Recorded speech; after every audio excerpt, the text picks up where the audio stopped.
बिस्मिल्लाहिर्रहमानिर्रहीम। पोइटिक्स की सीरीज का ये हमारा लास्ट लेक्चर है। इसमें हम टाइप्स ऑफ कैरेक्टर और ट्रेजेडी और एपिक का जो डिफरेंस है उसको डिस्कस करेंगे।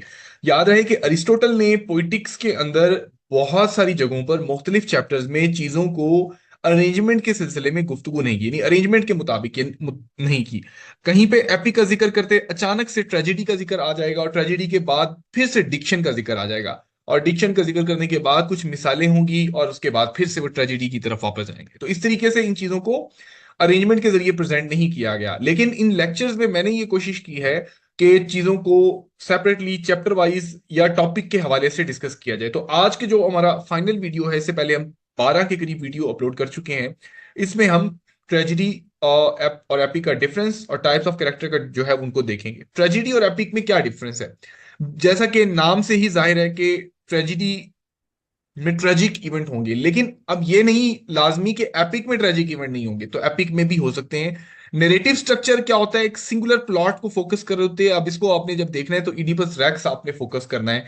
और जब आप एपिक की बात करें, आपके जहन में जो है होमर की ओडेसी और इलियाड जो है वो आपके जहन में आना चाहिए, जिसमें स्टोरीज के अंदर स्टोरीज और बहुत सारे सब प्लॉट्स हैं। लेंथ की बात की जाए, शॉर्टर होती है, कंसाइज होती है ट्रेजेडी, जबकि एपिक लंबी और काफी देर तक यानी एक्सटेंड इसको किया गया होता है। अब इसमें राइम स्कीम की अगर हम बात करें तो अरिस्टोटल ट्रेजेडी में कोई फिक्स बात नहीं करता कि क्या अगर हम उसने मीटर यूज किया या किस तरीके से। लेकिन जो एपिक है उसके बारे में वो ये कहता है कि डेक्टाइलिक हेक्सामीटर जो है वो उसमें लिखी जानी चाहिए, और कुछ जगहों पे वो इसकी तारीफ भी करता हुआ दिखाई देता है कि हेरोइक डीड्स को दिखाने के लिए ये जो मीटर है या तरीकाकार है चॉइस ऑफ वर्ड्स का, वो ठीक है।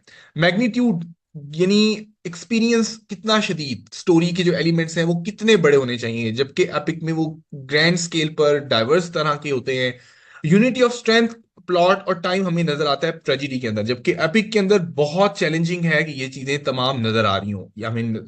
इसी तरह अगर आप ट्रेजिडी पढ़ रहे हैं तो आपके लिए इजी और कन्वीनियंट होगा, आप रिटेन कर पाएंगे मेमोरीज को, इवेंट्स को इंटरकनेक्टेड होते हैं, जबकि एपिक में जो है वो इवेंट्स लंबे होते हैं, चैलेंजिंग होते हैं। अब अगर आप मॉडर्न दौर में अगर एपिक्स देख लें तो लिखी तो नहीं जा रही, लेकिन अब सीरियल्स बन रहे हैं, मूवीज बन रही हैं ऐसी जिनको सीरियल्स में डिवाइड कर दिया गया है, जिसमें एक लीडिंग कैरेक्टर होता है जिसको आप एपिक के तौर पर कह सकते हैं कि एपिक की प्रेजेंटेशन की जा रही है वहां पर। इसी तरह नंबर ऑफ स्टोरीज में एक सेंट्रल स्टोरी होती है ट्रेजेडी में, और जबकि एपिक में बहुत ज्यादा इंटरकनेक्टेड स्टोरीज होती हैं, बहुत ज्यादा हजारों की तादाद में कैरेक्टर्स होते हैं। अरिस्टोटल जो है वो ट्रेजिडीज जो है उसके बारे में ये वार्निंग देता है कि जो ऐसी ट्रेजिडी जो है वो ना बनाई जाए जिसका कंटेंट एपिक बनाने वाला हो। मिसाल के तौर पर ये कहना चाहते हैं कि एक ऐसी कहानी जो कि मल्टीट्यूड ऑफ इवेंट्स यानी बहुत ज्यादा इवेंट्स पे मुश्तमिल है, तो उसको एपिक होना चाहिए, ना कि उसको ट्रेजिडी बना दिया जाए। तो इसी तरह यहां पर एपिक में वो मिसाल देते हुए कहता है कि एक ट्रेजिडी जो है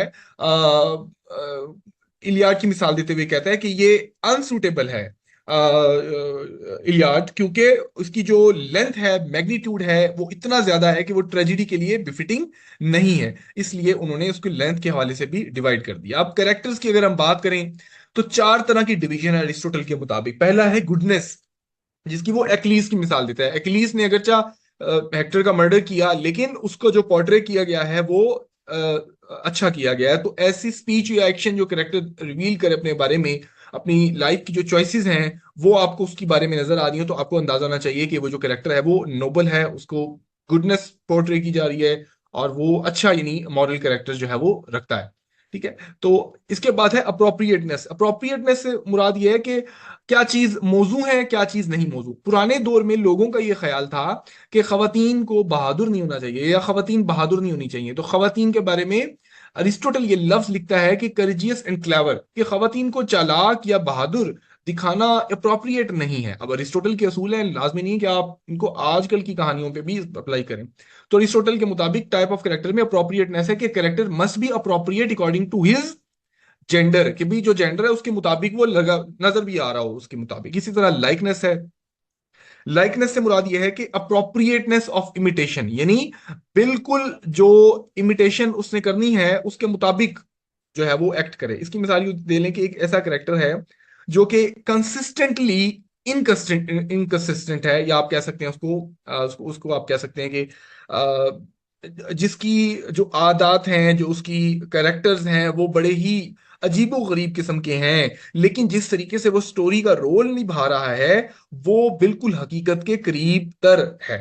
इसी तरह मॉडर्न अगर आप इसकी मिसाल लें तो शर्लॉक होम्स जो है वो एक बहुत ही अच्छा डिटेक्टिव है, लेकिन उसके जो फ्लॉज हैं, एरोगेंस हैं, या उसकी जो बैकवर्डनेस है, जो उसके कंसेप्ट हैं, वो जो है इनकंसिस्टेंट है। लेकिन उसकी जो डिटेक्टिव होने की जो लाइकलीहुड है, वो जो उसकी क्वालिटीज हैं, वो उसको बेहतर जो है वो क्वालिटी उसकी बनाती है। तो लाइकनेस भी एक इंपॉर्टेंट है कि कंसिस्टेंट ऐसा करेक्टर हो जिसको देख के लोगों को यकीन आए, हाँ ये जासूस है तो ये बिल्कुल पागल होगा, खर दिमाग होगा, या इसका सर फिरा होगा, लेकिन इसकी क्वालिटीज अच्छी ज्यादा हैं। यानी ऐसी चीजें मिक्स कर दी जाएं कि वो अगर कोई रोल निभाए तो लगे वाकई ये बंदा फिट है इस जॉब के लिए।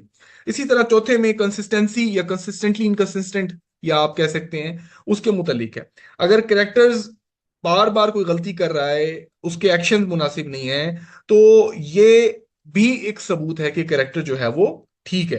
तो अगर करेक्टर की मुसलसल कोई ऐसे एक्टिविटीज में इन्वॉल्व है जिससे फ्लॉज उसके नजर आ रहे हैं, लेकिन फिर भी वो अपने रोल को बेहतर तरीके से निभा रहा है, तो आप उसको बिलीवेबल समझोगे। अब उसने यूफिनाया की मिसाल दी है कि जब उसको सेक्रीफाइस करने के लिए लाया गया, तो अगमेम्नान के सामने शुरू में तो वो पहले हिचकिचाई और माफी मांगी, क्या मुझे ना कुर्बान किया जाए, लेकिन बाद में एग्री हो गई कि मुझे कुर्बान कर दिया जाए। तो शुरू के उसके जो एक्शंस थे इनकंसिस्टेंट शो करते हैं, और बाद में वो कंसिस्टेंट हो गई और उसने कहा कि मुझे कुर्बान कर दिया जाए। अरिस्टोटल यहाँ पे इसकी मिसाल देता है।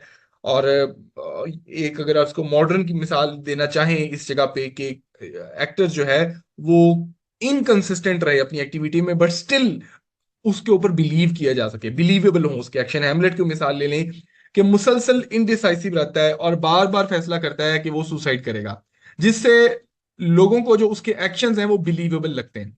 ठीक हो गया। तो ये जो चीजें हैं उसको कंसिस्टेंटली इनकंसिस्टेंट बनाती हैं। तो ये जो इनकंसिस्टेंसीज हैं ये काबिल यकीन बना देती हैं पूरी स्टोरी को। तो फिर हम समझ पाते हैं कि ये जो कैरेक्टर्स हैं वो ठीक है। अब ये इनके ऑर्डर्स हैं। तो टाइप्स ऑफ कैरेक्टर में अरिस्टोटल ने आपको, अगर रिटर्न या इंटरव्यू टेस्ट के हवाले से को पूछा जाए सवाल, तो आपको पता होना चाहिए कि ये तरह के टाइप ऑफ कैरेक्टर्स हैं अरिस्टोटल के मुताबिक। तो ये हमारा आज का टॉपिक जो है वो इख्तिताम पजीर होता है। अरिस्टोटल अब कंक्लूजन में ये कहता है कि ऐसे लोगों को पोर्ट्रे किया जाना चाहिए जो हमसे बेहतर हैं, और poet should imitate good portrait painters. ठीक है। और इसके अलावा वो कहते हैं कैरेक्टर्स जिनके बेहतर ट्रेड्स हैं उनको अच्छा बनाया जाना चाहिए, जैसे होमर के जो पोर्ट्रेल है एक्िलीज का। तो art of the poetry belongs to the people who are naturally gifted और मैड। तो इसके साथ ही हमारा आज का लेक्चर इख्तिताम पजीर होता है। अरिस्टोटल की ये तमाम सीरीज में तकरीबन 13 के करीब लेक्चर हैं जिनको आप सुन सकते हैं, समझ सकते हैं। कोई सवाल हो तो आप मुझसे पूछ सकते हैं।